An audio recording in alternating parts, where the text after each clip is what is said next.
United States of America and to the republic for which it stands, one nation, under God, indivisible, with liberty and justice for all.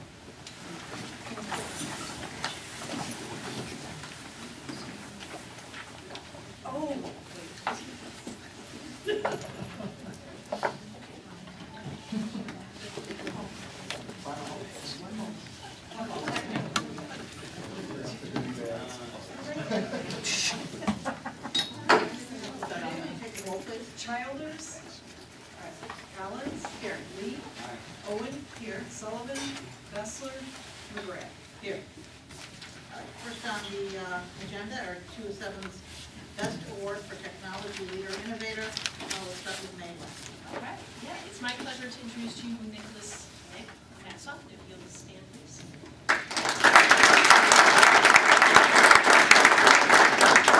Nick is our candidate for 207's Best in the area of technology leader / innovator, and Nick has been in on the ground floor of the Chrome Depot since it opened. He has been helping with the implementation of hundreds and hundreds, well, thousands of Chromebooks for our students. Did anybody see the Country Music Awards last night? Yep.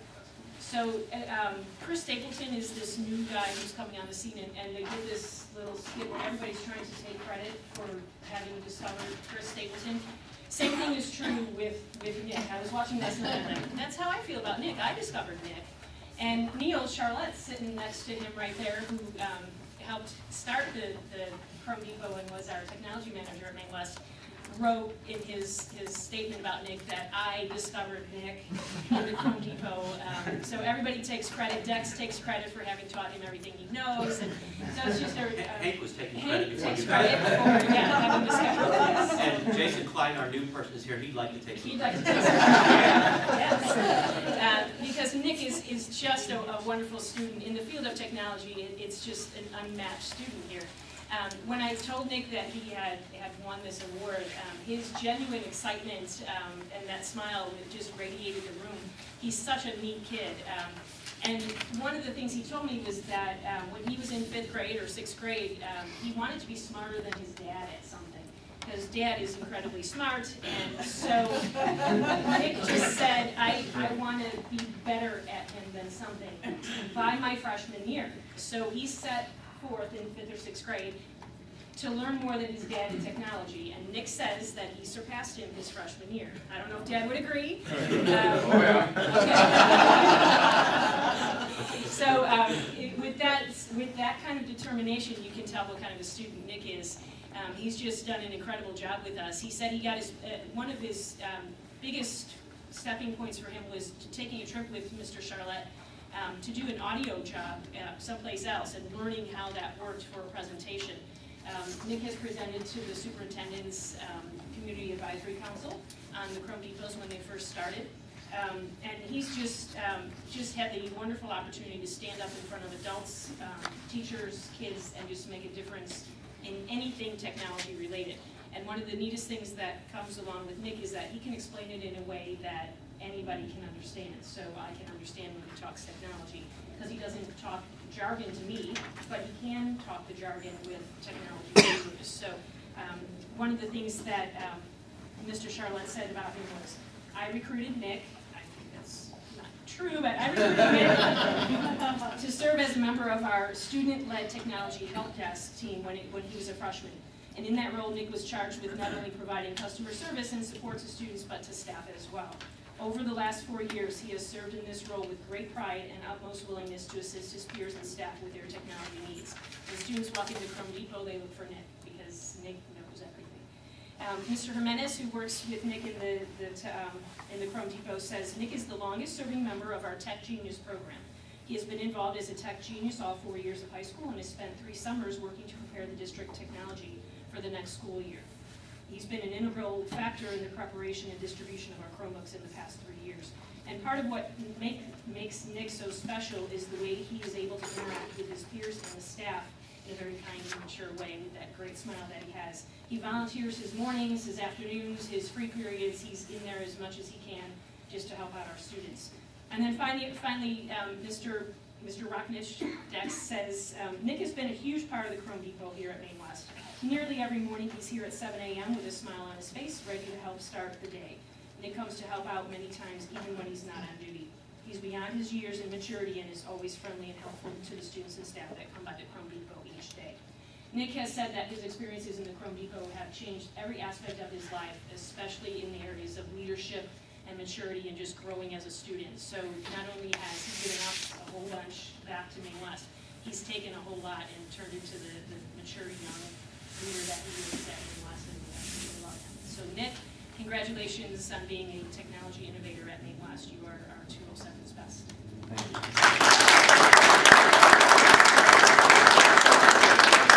So tell us who's here with you tonight. You have your fan club and your parents with you. So tell us who's here and then tell us what your plans are next year. Okay, so this is my dad, Mr. James Nassau. He's been a huge motivator of mine for all my life. I'd like to thank him right now just to say thanks for everything you've done for me, from giving me help at birth to helping me grow as a child and the whole 9 yards. Just thanks, Dad. And this is my mom, Miss Sharon Stempel, and she's always been there for me, and I want to say thank you to you for this honors award and just being there for me as a mom the whole way through. Thank you. And what are your plans next year?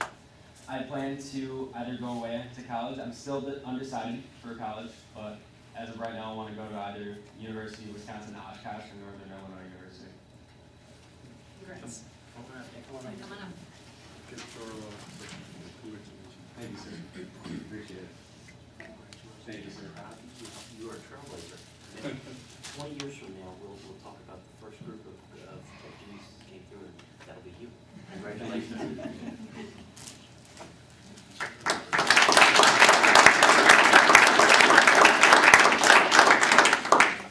Next, Maine South, Sean. Yes, I'd like to introduce Ashley Moss as our innovator at Maine South. Stand, Ashley.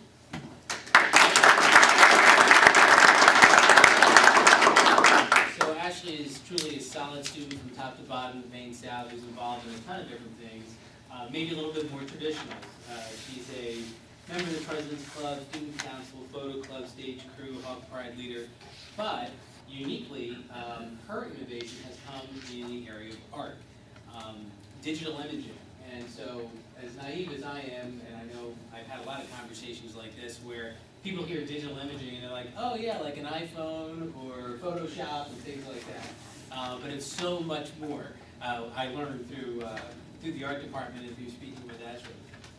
She's been in photography classes and digital imaging classes for 4 years, and is currently in our advanced placement portfolio course.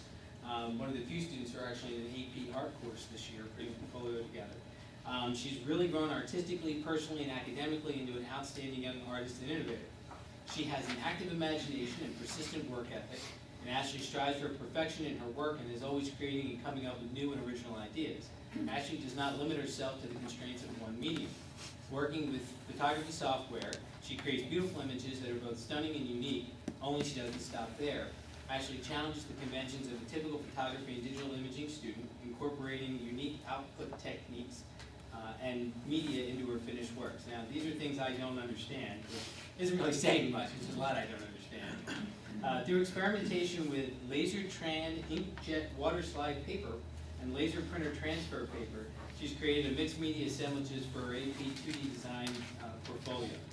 She uses wood, metal, clay, and canvas as substrates for her transfers, creating distinctive, one-of-a-kind original pieces of art. Because the art is so good, I just forwarded you a digital image to the board, just so you had an idea of what some of her concepts are. And I think we can all agree that they're pretty fantastic and unique. She's 2-year visual art classes, and comes to photography class during her lunch to work on her own project and assist other students. When we had a visiting artist in, actually an old technique called tintype, they did a modern application for which Ashley also was part of, and she helped set up the sunbox lights, which are designed specifically for that application, and helped arrange camera equipment and help students and troubleshoot all the problems that the students had. So one of the things that has impressed her teachers is that she's very quick study and turns around and helps her fellow students to excel in their artwork as well. So not only that, she excels in darkroom photography, alternative processes, and digital imaging work using historical processes like the one I just described with new digital medium available today. And she's truly an innovator. Her ideas and new techniques for the digital art medium have a true impact on how we view art in society, and she's a true risk taker. And that's what really makes her stand out, is that her art is not more traditional. Her art isn't that kind of art that maybe mimics a style. It's truly innovative and different. And the art department unanimously put Ashley forward as one of their great innovators. And so with that, I give you Ashley Lutz.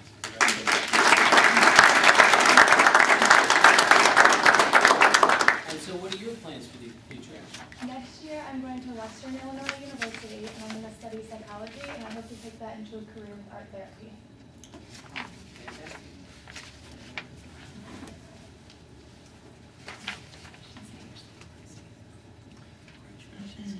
Best of luck.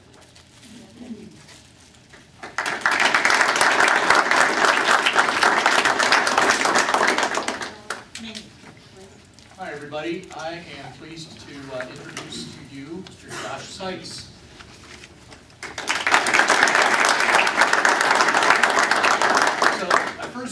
Josh sort of came on my radar last year, in his junior year, at the beginning of the year. He was one of the executive officers for our Rotary Interact Club. And when we have a full club meeting, that's about 250 students in the cafeteria. And Josh was always the guy who was dressed pretty much the way you see him right now, with a sport coat and tie. And he was kind of the AV guy, because they always use a lot of audio-visual and a lot of actual video clips throughout the meeting to kind of talk about projects, to inform the club members what's going on in such a large organization. But it was always kind of quiet. I mean, he just always would take care of things, and occasionally if there was a little, one of the other officers would tap dance for a moment, and Josh would kind of go fiddle with wires, and boom, it would be done. So that was kind of like, okay, that's tech guy, Josh, all right. And I came to know more about him this year as both a leader and an innovator. Some people characterize Josh as a freshman as being a little bit kind of quirky and unfocused, and multiple people, as I got information, referred to the last 4 years as really being a metamorphosis for him in terms of his development as a leader in the class. He's taken advantage of a tremendous number of elective offerings in several departments, but primarily in CTE.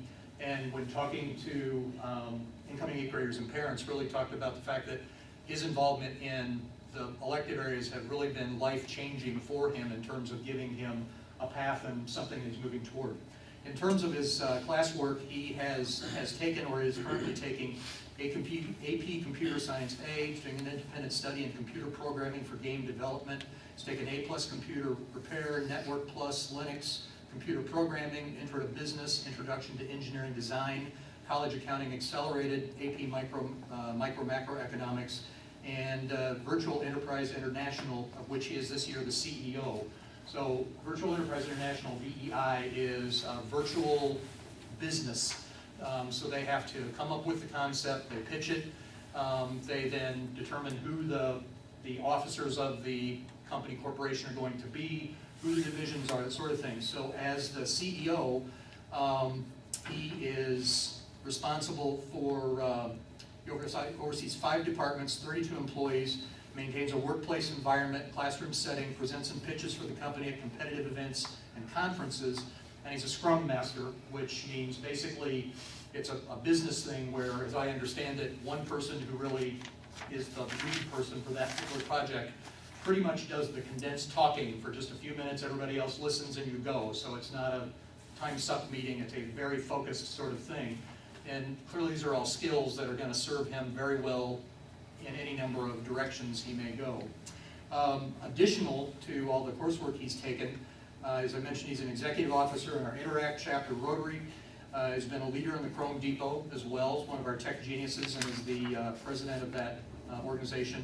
2015, he earned certifications as a Microsoft Office Word Specialist, PC Pro certification, and Google for Education Basics. And he freelances in the community as a web developer for local organizations and some businesses as well. As I mentioned, in Rotary this year, he sort of emerged as really one of the go-to guys, a lot of it because of his extraordinary leadership in using technology to communicate and to help that organization run efficiently. In terms of his experience in Chrome Depot, not only has he done Chrome Depot through the year, he's been a paid summer intern for the last 2 years, and has been one of those individuals who's responsible for setting up about 500 Chromebooks, getting ready for the incoming class of students. But Michael Canizzo, who's the District 207 Technology Support Manager, said that technical knowledge and experience Josh gained from CTE classes proved to be a great asset to the Maine East Technology Department and the Tech Genius Club.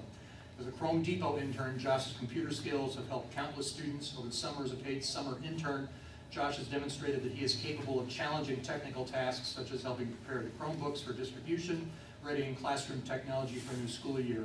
Finally, as president of the club, he's redefined the club from an informational group to a project-based group. His leadership and technical skills are driving the club's first ever project with the Shed Aquarium Team Lab. And I'll tell you a little bit about that. So this is kind of where the innovator part comes in. So the Tech Genius Club sort of got involved with Shed Aquarium, and right now they are working to create a virtual reality experience to make the Amazon Rising exhibit into an experience that anybody around the world can view.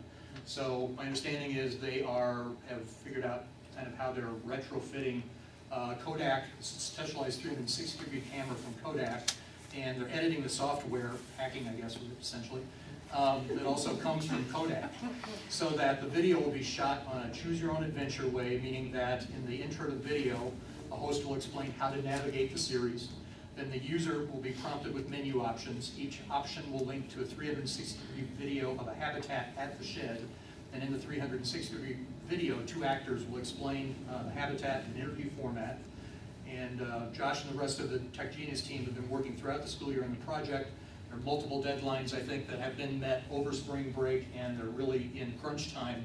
But we had a chance to see a live presentation by Josh and some of the Tech Geniuses about 3 or 4 weeks ago at East, and it was really cool. So I think as we get more information, send me a link and I'll send some information to you so you can kind of see what they're doing there. But just pretty amazing.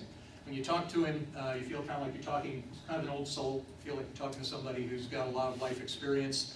Sort of like Audrey said, I mean, many striking similarities. He certainly knows the lingo, but he's also very approachable and can present things in a way that a non-tech person such as myself can kind of get the gist and say, yeah, I get that. So just has really been a leader in classrooms, is inspired by teachers, and has done a lot to make our school even better than it has been in the past. So congratulations, Josh, and very proud of you, and sure you're going to be doing some great things in the future.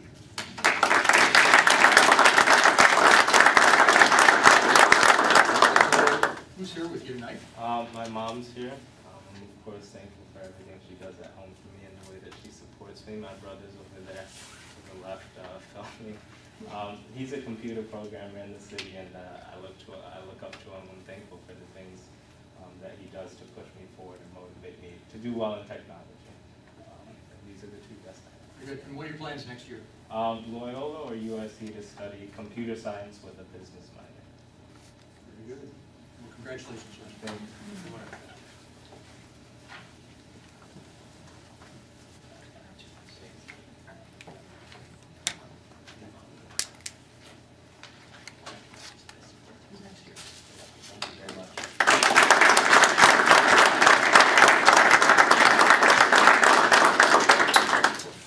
Congratulations to everyone who received an award tonight. If you'd like to step out into the hall with your principals, we'd like to get some pictures. It's also your opportunity to leave the meeting if you don't want to stay for the business section.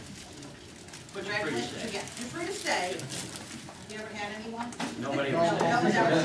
Like my points for your American government. Yeah. I will take the opportunity to point out that six elementary students recognized in the last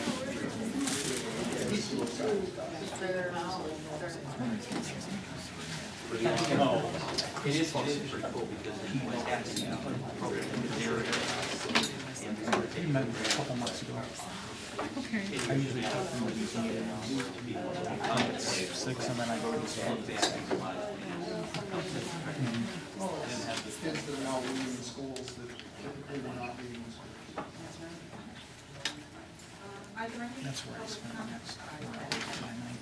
No papers. No papers. Okay. I mean, I would like to speak, but was no papers at all. Oh, there's no blue cards? She wants to speak, but there's no papers. Okay, well, It's gonna take its steps up.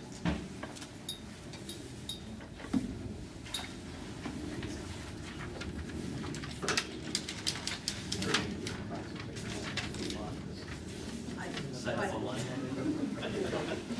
No, no.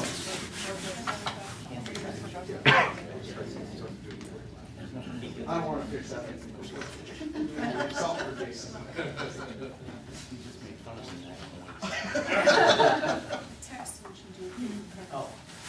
I said I don't wanna fix everything before I go.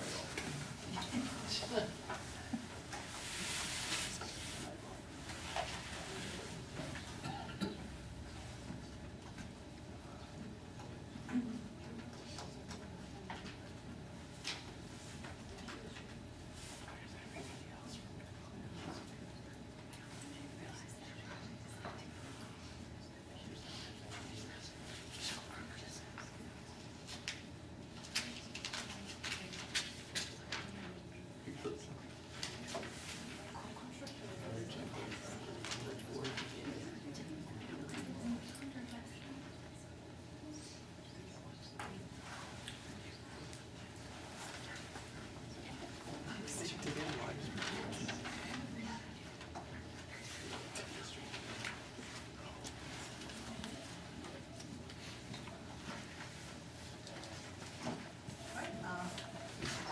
Jankowski, please.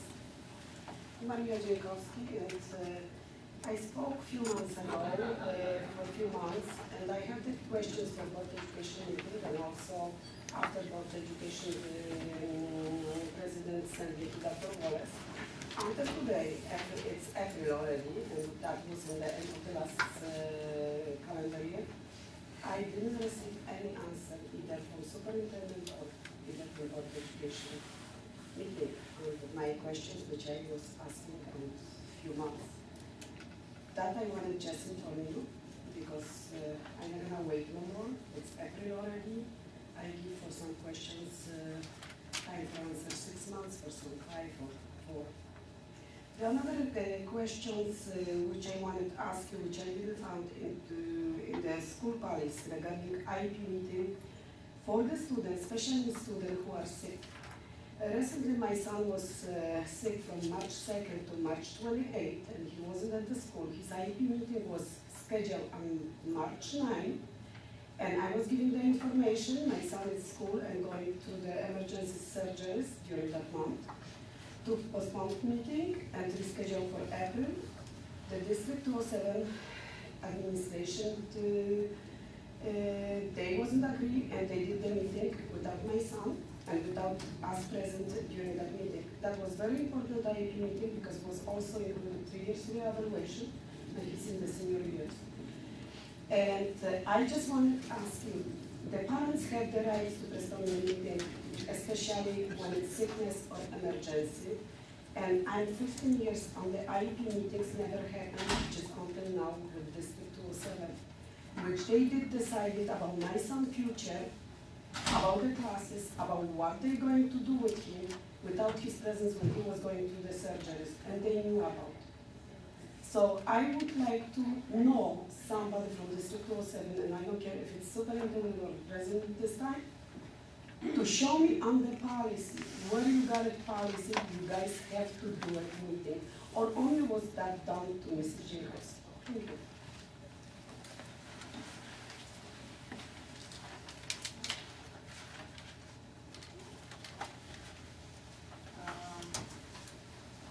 Next item is superintendent's update. Just a reminder that the Ed Foundation dinner is April 21st.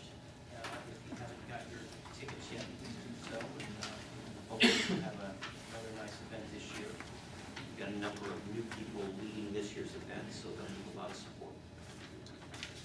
Can you ask you to Mr. Lester?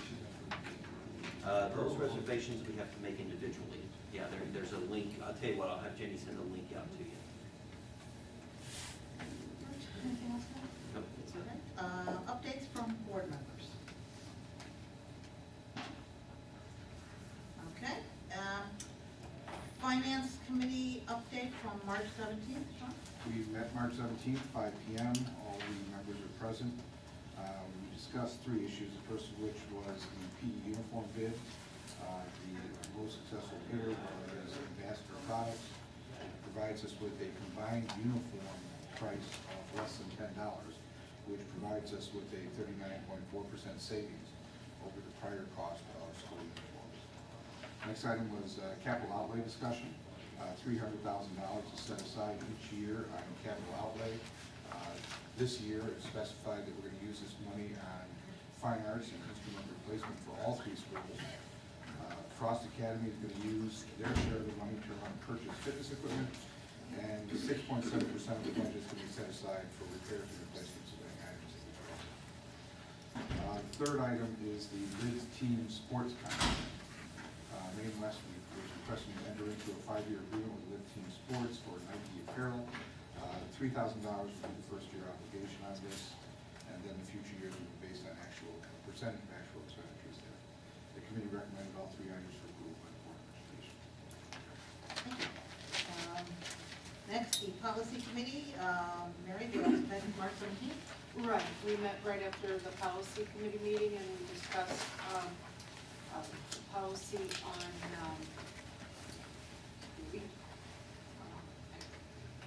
I don't know how to present this. Our minutes were that we discussed policy 6720, parent organization and booster clubs, and then discipline procedures to be more in line with that. When we do a committee voting later, there's another item that was held over from the previous board meeting. Okay. Thank you. Next is the education committee, which was held earlier today. Yes, we met today at 4 o'clock, and I'm going to turn it over to Barb to report. We had 5 items this evening, and 4 of the 5 are things that are going to come up in this evening's board meeting. 2 of those were policies that are going to be in front of the board for first reading. The first one that we looked at was on the alternative high school credit policy, which involves the change in the law regarding credit that can be given to grade 7A students. So we'll talk about that this evening. It'll be in front of the board for first reading, hoping to come back for approval in May. The second policy is policy 5415 about the grading system, and Hank will give information about that a little later on tonight. Some small changes to continue our process on updating and making our grading procedures fair and equitable. The third item that also will be looked at in more detail tonight was looking at a nationwide recommendation to redefine what it means to be ready for a college career. It's a resolution that the committee is bringing, hoping the board will approve it. We'll talk more about that this evening, but it's shifting from looking at a single benchmark for college readiness like an ACT score to looking at a range of indicators that are both about college and career ready. And Don will be providing some more information about that this evening. It's growing out of a movement coming from AASA, which is the School Superintendent's American Association.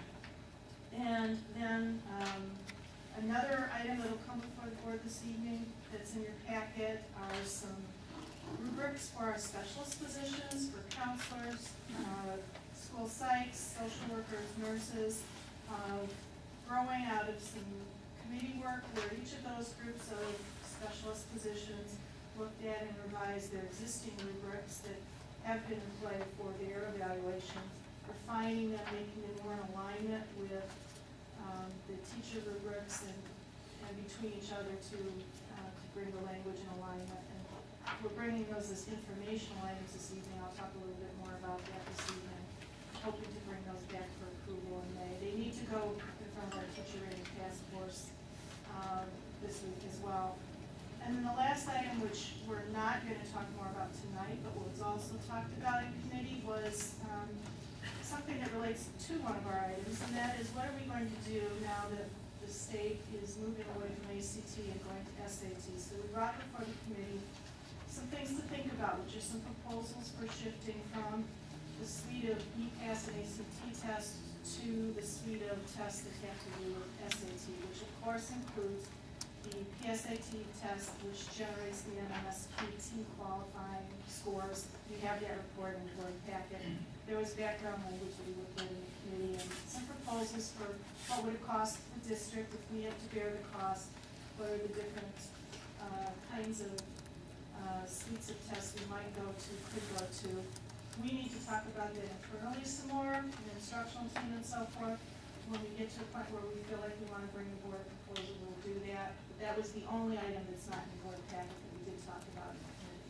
So those 5 items we got done in an hour or less, which was my goal. And probably my summary was just about as long.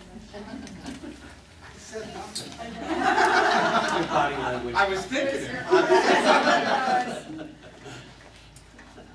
And the last committee, buildings and grounds. Madam President, I chaired that on behalf of members of that who was out of business. There were 6 items brought before the committee this evening. 2 of those were combined with the selection of architects. We expect those contracts hopefully to come to fruition on the architects later this week. A recommendation came from the committee on having identical AIA agreements between the 2 different architects, so there's consistency between the district's relationships with architects. The other 4 items were roofing bids, and that is in the board pack tonight, recommending to L. Marshall, Inc. and Knickerbocker Roofing based on their specialties and their no specified bids. Tuck pointing bid from Maine East from Sellers, Inc. Paving bid for all 3 schools from Arrow Road Construction, and the installation of an independent door guard system here at 207. We have already activated the system, the portion of the system, due to the price availability that was under the bid requirement while we had Maine West, and so agreement with board approval for Thorgard and both Maine East and Maine South. All of those items were for the board of education recommendation. Thank you. Next item on the agenda is the monthly status of finances. Mary, please. In your board packet is the February financial statement. Revenue and expenditures in February are in line with budget. February, you'll see a little bit of an uptick in revenue in the education fund because we received our 2nd quarterly payment from the state, which means they only owe us 2 more. We're hoping to get those in time to record them this year, but everything else is in line. The negative equity and debt service will be eliminated once we start to see the spring collection of taxes. I will entertain any questions that anybody has on the February financial statement. Are there any questions? Thank you, Mary. Next, instructional services. Okay, so the first item there, the National Merit Finals, is what I alluded to. We bring this report every year, and you can see that last year we had 8 National Merit Finalists. We have again 8 this year, and this has traditionally been a test that probably more East Coast schools take, while we didn't focus on ACT. As I indicated, I think that's going to shift. The state has said we're going to SAT, if we indeed add the PSAT test to precede that, then I expect that these numbers may rise in the future because we will have more kids taking this test, having the opportunity to qualify hopefully for scholarships. And certainly the supports that the suite of tests are going to provide through the Association of Khan Academy and the information that kids will be able to access in order to target areas of the test they need more work on will certainly be advantageous. So this is an interesting report. Probably 1 more year of this, it will look like this. Actually, maybe 2 years, because if it's a junior test, we'll need a couple years for those kids to actually qualify. But as this shift occurs, I think this report's going to have a very different look to it. And that'll be good for our kids, I think. And if that's going this way, they'll have more opportunities for qualification for some of these scholarships. So that's that report. Any questions on that? Any questions? Okay. The next one is also what I alluded to. You've got a huge part of your packet are these specialist rubrics. We have brought specialist rubrics before you in the past. You remember perhaps the second year of our transition in teacher evaluation and examination framework, we brought specialist rubrics before you. But we probably didn't take enough time with those. And over time, we have heard from our teachers and our folks in our specialist positions that we really need more examples. We need to add critical attributes that were lacking both of those elements that the teacher rubrics had, and they needed to be aligned better between the specialist groups and the teacher rubrics. So we formed small committees of job-alike personnel to work on these, and then an administrator attached with each one. They've been vetted thoroughly from the committee end. These will be going now to the teacher aid task force on Thursday for any discussion about that. And then we hope to bring them back to you with any tweaks or changes that need to be there for May for approval, so that these can be in place and used for the next evaluation cycle. The folks who worked on these, I worked with all the nurses, for example. They were thrilled to have that attention paid to this discussion. The examples are their examples.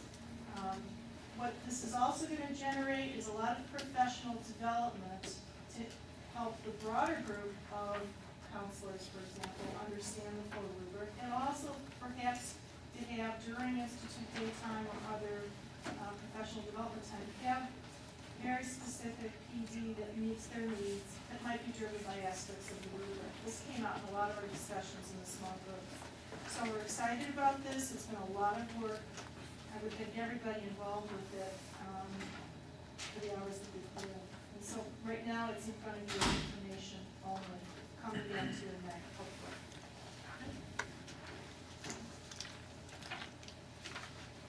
Thank you, Bill. Next item is monthly update on FOIA requests. We had 5 this month, and all of them responded to or in the process of being responded to. Thank you. Item 7, Board of Education policies and procedures. Barb, I see your name on this. Yes, okay. So the first policy is policy 5235. It's in front of you for first reading, and it's coming up because there was a change in the law that we are addressing. And I put in front of you a revised copy because we made a couple small changes in committee this evening. So if you find the copy that is in front of you, stapled 2 pages, it's got some shading on it, this is the one you need to look at. And essentially, what the new law now says is that students in grades 7 and 8 may receive high school diploma credit for courses that are taught in their middle school, as long as the teacher delivering it in the middle school has the license that would be a high school license for that subject area. And we have looked at that curriculum and are sure that it aligns with the Illinois Learning Standards, and it's at the level of rigor that we would have for the same course in the high school, and so forth. This is different than in the past. In the past, it had to be taught either by one of our teachers, or the grade 7 or 8 student had to come over to our high school and take the course with us. Now the location can be the middle school or the high school, and it can be delivered by the high school teacher or by a middle school teacher who's licensed, like a high school teacher in that subject area. They are able to receive, if all of these parameters are met, they're able to receive credit for the course that counts towards graduation credit, and it begins their GPA. So this is, in a sense, a serious matter, that they're starting their high school GPA, perhaps in grade 7 or grade 8 with this particular course. Where I think we're going to see this be first explored might be tomorrow, because Mike and I are going over to District 63 to talk about advanced algebra and trig, no, advanced geometry and trig, for a group of accelerated math students, and they are interested in perhaps offering that course on their site. We're not quite sure where this is going to settle out, but that could be one possibility now that the law provides for that it hadn't before. In the past, those students would have come over to Maines, they would have had to be, transportation would have had to be paid by District 63. It's quite expensive.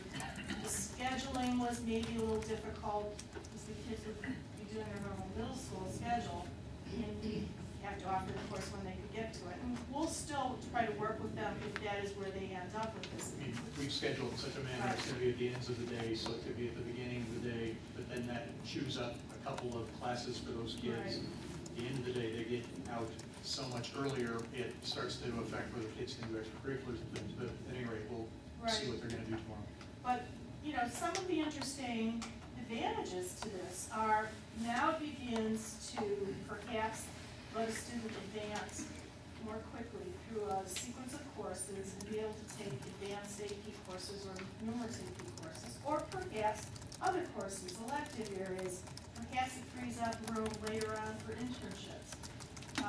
They're still getting the credits that they need for college, for their transcript, but it accelerates them at the pace that they're able and interested in accelerating.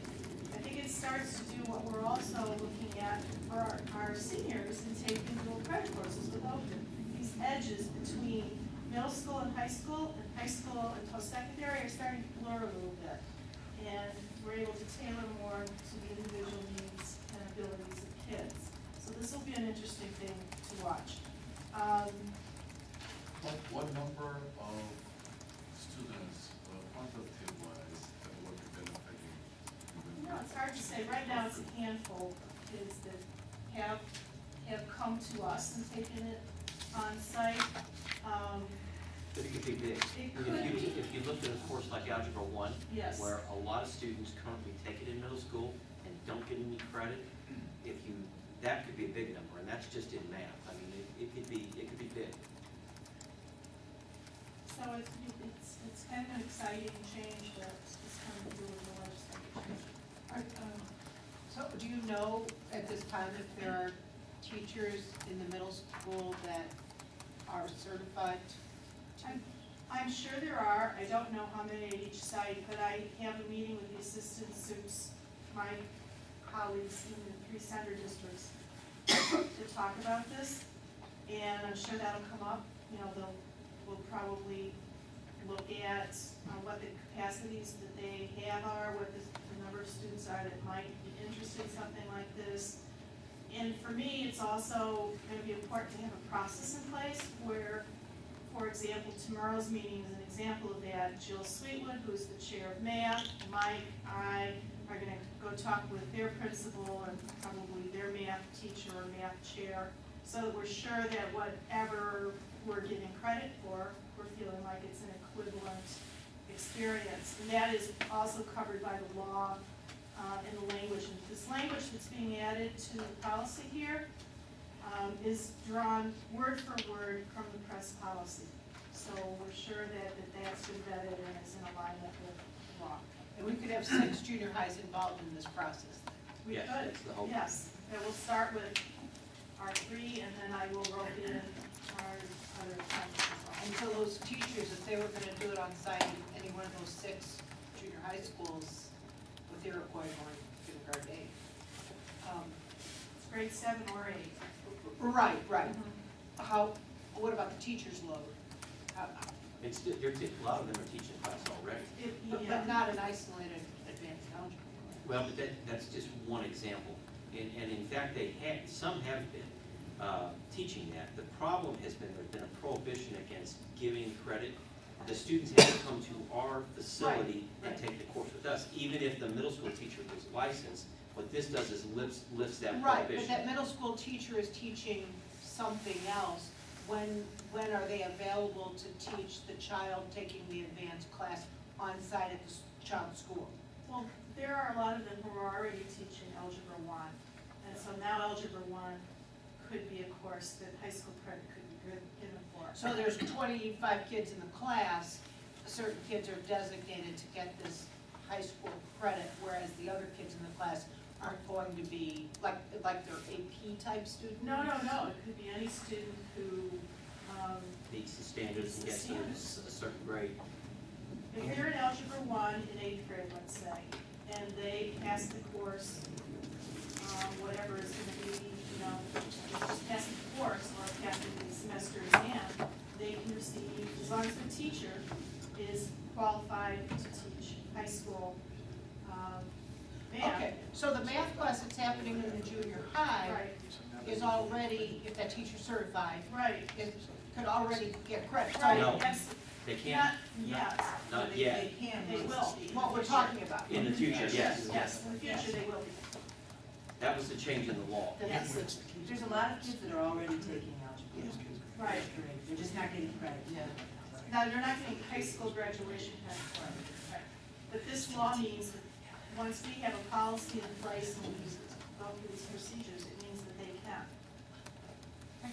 Is this all happening during the class time? Yes, it would be a normal schedule class. So there are eighth graders taking algebra that aren't getting credit unless they come over to Maine East, West, or South. But here, if that particular teacher's certified, then they're getting the high school credit. They will in the They future. will in the future. Right, right, Right. based on this meeting Yeah. today. Right, right. It's a good thing. It's a good thing. It's the same thing we're trying to do with Elkton and our dual credit program for colleges. So this policy brings us in alignment with the law. And again, you will definitely save the students on behalf, save their lot of time and energy instead of come and go. Well, to sure. different schools. Right. Yes. Okay, so that's the first one, and that'll, come back to you for a second reading in May. The second policy is 5415, and that is our grading system policy, and I'm gonna ask Hank if he'll speak to the small changes that we're making there, and I think, Hank, you're gonna have to point out Section. the little. Yeah, it's under 5415.5 grading scale. If you go to that section, it starts with the table. And what we're changing is the range for an F. So that the lowest possible percentage that could be assigned for an F is a 43%, which goes in line with best practices in assessment literacy, something we've been focused on in the last 6 years. And it effectively turns our 100-point grading scale, makes it equivalent to a 5-point scale. When grades are assigned below below a 43, that's the equivalent on a 5-point scale of getting negative scores.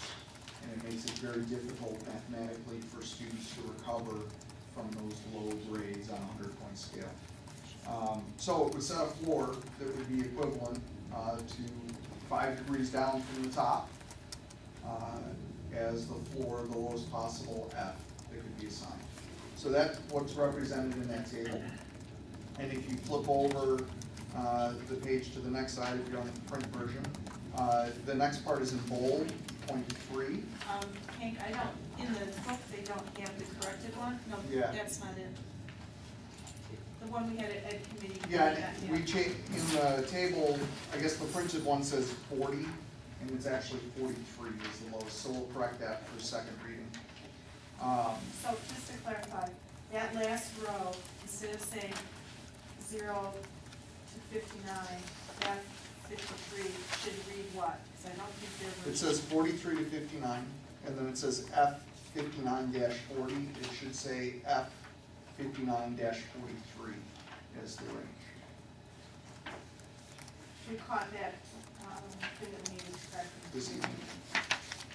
So that'll be corrected for second reading. And then if you go to point 3 after that in the narrative, that's just narrative to back up what I just explained, plus the fact that our teachers will also have 3 other grades that are already used in practice, but we're reflecting this in the policy. A grade NY, which means not yet, that the student can still earn credit towards that, either through redo or makeup or late work or those kinds of things. And O, which means they've exhausted their opportunities for making up credit. And an F dot, which is the lowest possible F, which is usually used in the case of plagiarism or cheating or no attempt to do the work, which means the lowest possible score was earned. Commonly, that's followed up with some kind of a comment in the teacher's grade book. And that paragraph is also not in the board book. It was in the document that we. Oh, it was in the updated document. Yeah, So updated that document, paragraph yeah. will show up in the second reading as well, that explains those pieces. I'll take it. So now an F dot will equal, F dot is a 43, it's the bottom of the range, where the regular F is the middle of the range, like all of the other A, B, C, D are the middle of the range.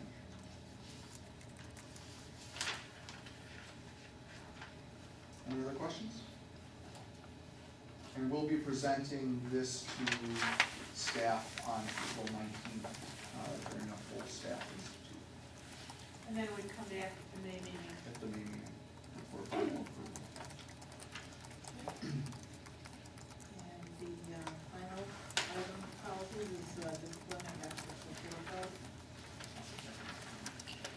Yes, in response to Senate Bill 100 that was signed into law several months ago, every school district in the state of Illinois is now required to update their student discipline procedures to be in compliance with the new law. This has to be done by September 1st, 2016. We are getting a jump start on that, mostly because we print our student discipline procedures in our handbooks. We have some publisher deadlines to meet with that. So we had an in-service completed by the lawyers from Franzen, our law firm, to inform us of the changes in the law. They then drafted this policy that you see before you to be in compliance with the law. It was reviewed by our policy committee at last month's meeting, and the policy committee made a couple minor changes that we have incorporated in this version. And I will answer any questions that people have after the first reading of this. Can you tell us what you believe are the most significant? The significant changes are the law created 10 types of zero tolerance policies, which luckily we didn't have in our old procedures anyway.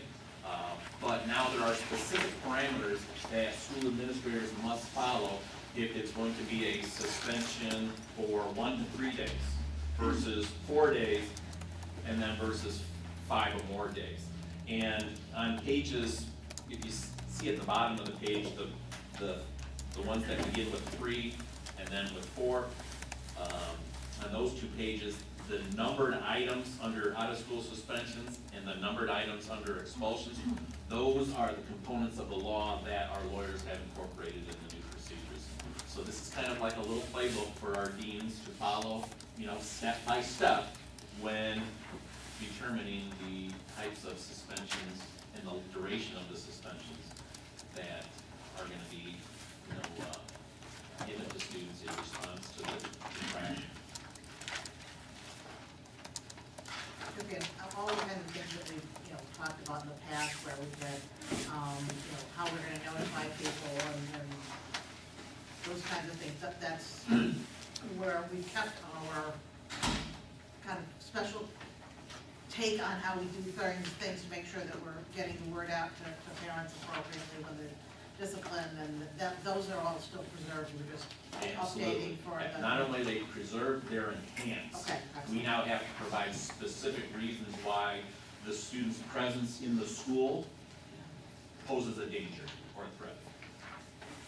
Much more rationale for the parents. And this will be coming back for second reading and approval next month? Yes. Thank you. Are there any questions? Any other questions? All right, item 8, textbooks. Hank, is this you? This is me. Thank you. Every year we bring textbooks to the board. It's similar to the policy practice where there's a first and second reading. Any book that qualifies as a textbook that is the primary resource for the class, or any novel that's going to be a supplemental or a primary supplemental resource also comes to the board for approval. These were first proposed by usually teachers or course teams, went through all 3 district chairs, the MCC chair and myself, before coming to you. We will post this list tomorrow on the district website so that the public can review the list and they contact me if anybody has any questions or would like to view any of the materials. And then we bring it back with any concerns, we'll forward any concerns that come to me to the board in Friday notes, and then we'll bring this for second reading next month and final approval. With that, I'll take any questions. Just a quick question, Mike, so the cost right here, like $49.99, $63, are these are the additional costs the student or the parents have to observe to get the supplemental? No longer, as of last month, we passed the policy where there's a standard flat resource fee. So that's all contained within that, that yearly fee. So there will be no financial burden? No, we've got to make that all fit within the budget that the board established last month. That's good to know. And also, so if, let's say, someone would like to see, for example, like social science, AP world history, and so on. I'm the point person for that. Anybody just contacts me and I will make sure that they can have access to that. So there's a lot of pages, for example? Well, if it's a, yeah, some of them are, most of our resources now for those courses are digital and online. So then if somebody wants to take a look at them, we have to get like a sample login from the publisher so that they can see it. I believe we did that for you last year with our resource. Could I request maybe, again, to take a look at this AP world history and also the world history? Absolutely. Area? Yep. Are there any other questions from board members? All right, thank you. Can I have a motion with respect to item 9A through H? Jim, thank you. Any questions or comments before we take a vote? Can you take roll, please? Bowen? Yeah, aye. Collins? Aye. Lee? Aye. Childers? Aye. Sullivan? McGrath? Aye. Want to take these all together, items 10A through C? Okay, so I have a motion with respect to items 10A through C. Second. Carrie, thank you. Any changes from the first reading? There was one change from the first reading, at the suggestion of, members of the policy committee, and that was for 4410. We decided we were gonna change it to be read, to read in a positive instead of in a negative. And so it says, once a written resignation is submitted to the superintendent or the supervisor, it can only be withdrawn with the approval of the board of education. That's it. Just as a note on 6513, if we wouldn't have made the changes, we would have been breaking our own rules. Yes, we added the word may be included. I think that's the word that was suggested we add. Any questions or comments? Jenny, if you'll take the roll, please. Lee? Aye. Childers? Aye. Sullivan? Collins? Aye. Bowen? Aye. McGrath? Aye. Together or separately for 11? I think together. Together? I'm fine. I have a motion with respect to items 11A through G, the approval of bids and awarding of contracts. I so move. Mary, Sean, thank you. Any questions or comments on these? These were all recommended by the appropriate committees for adoption. All right, if there's no questions, Jenny, will you take the roll, please? Childers? Aye. Sullivan? Lee? Collins? Aye. Bowen? Aye. McGrath? Aye. Can I have a motion with respect to item 12, the capital outlay? Second. Carrie, thank you. This was presented earlier as part of the Finance Committee report for the $300,000 and the, what the schools are gonna use it for in the arts department and Fitness equipment. fitness equipment for Frost. Are there any other questions or comments on this? Okay, Jenny, if you'll take the roll, please. Sullivan? Aye. Bowen? Aye. Lee? Aye. Collins? Aye. Childers? Aye. McGrath? Aye. A motion with respect to item 13, summer hours for special education and ESL department chairs. So moved. Second. Carla, thank you. Barb, do you want to say anything about this before we? Every year at this time, we bring this request forward just to provide a little capacity for our special ed department chairs and our ESL department chairs to take care of some responsibilities in the summer if needed. It is to set a maximum of the hours that we're going to compensate them for. in the case of the special ed chairs, it's a maximum of up to 20 hours each for a total of 80 hours. In the ESL department, it would be up to 20 hours each for a total of 40. If we don't need that many hours, we won't use them. Any questions? For the compensation purpose or financial purpose, we look at the budget or. Yeah. Budget every year. Right. This is a standing item. All right, any other questions? Judy, you'll take the roll, please. Lee. Childers. Owen. Collins. Sullivan. McGrath. Aye. Can I have a motion with respect to item 14, resolution to adopt framework for redefining READY campaign? Second. Thank you. We talked about this before, Barb, is there anything Yes. else that you? I would just say that there's a document in front of you that has some colored bar charts, which you might want to glance at. And I've asked Don, who has waited patiently to make a few remarks to explain what this is in light of this resolution that I think will be enlightening for you. Yeah, what I did is I went and looked for the last 4 graduating classes, looked at what percentage of that class met all 4 of ACT's college readiness benchmarks, so achieving a certain score on the ACT English, Math, Reading, Science assessments. And based on that standard, just over a third of our graduates are identified as college ready, but we know that 85% of our graduates are enrolled in college the year after graduating from high school, and over half earn a degree within 5 years. So it seriously underrepresents the preparedness of our students. So under the multiple measures or multiple indicators framework that Redefining Ready is proposing, I went back for those same 4 classes and looked at whether students who met that GPA benchmark and then met one of the indicators, such as receiving an AP exam with 3 or higher, getting a C or better in an AP course, getting a C or better in Algebra 2, and by that standard, over half of our students are identified as being college ready.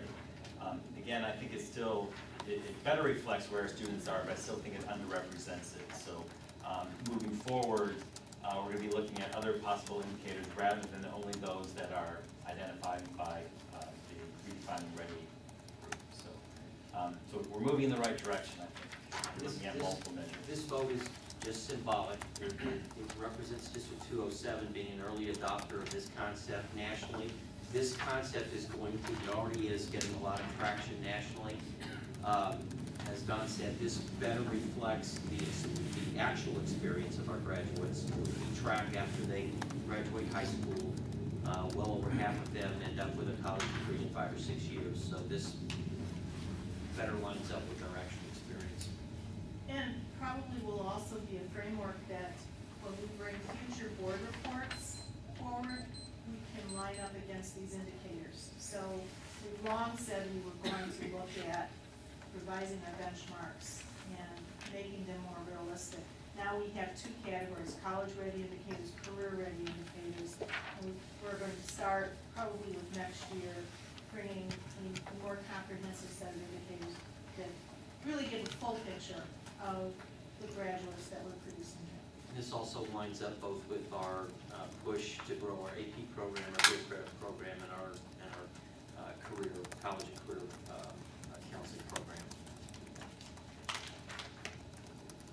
So it's a recommendation, I believe, from the Education Committee that we're hoping that the board will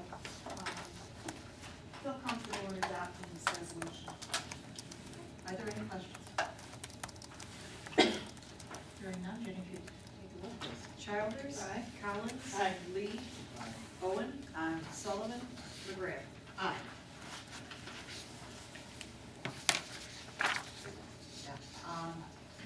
Item 15 is the new club proposal that we looked at last month. Unfortunately, I'm going to suggest that we table it again. We have not gotten back.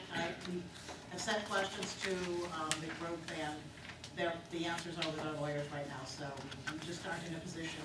Unfortunately, we don't have the information we need to move forward on the 3D Innovation Club. I'll move to table 15 club proposal till next month. I'll second that.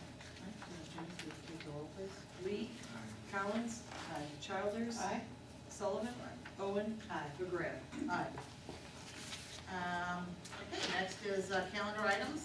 I would note that our second meeting in April, which we always put on the calendar if we need it for specific personnel issues, has been canceled for the original meeting next Monday. We mentioned the Education Foundation benefit dinner on April 21st earlier, and then our next meeting is May 2nd. Is there an IASB meeting tomorrow night? Not sure.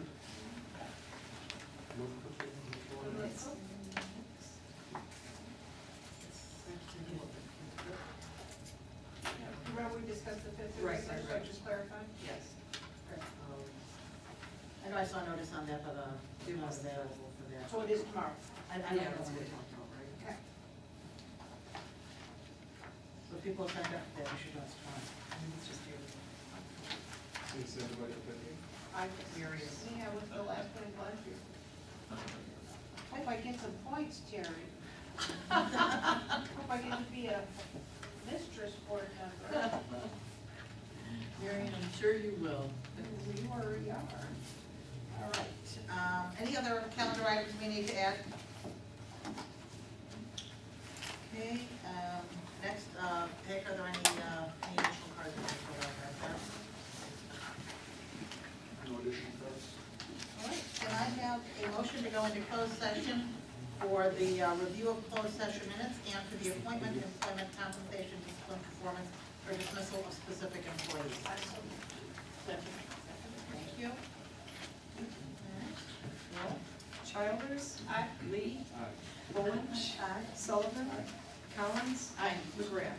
Aye. All right, we're in closed session. Please. So moved. A second. Okay, Mary Jim, can you take the roll, please? Collins. Here. Childers. Here. Owen. Oh, you want aye? Oh, I we're turning over. Second. I was the motion to Here. return. Okay, sorry, then aye. Aye. Sullivan. Lee. McGrath. Aye. Can I have a motion with respect to items 20A through E, please? So moved.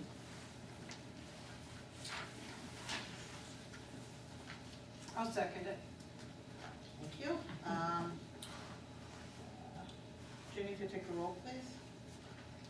Childers. Aye. Lee. Aye. Sullivan. I am going to abstain on C.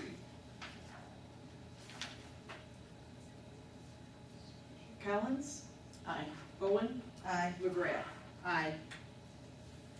I have a motion with respect to items 21A and E, please? So moved. Second.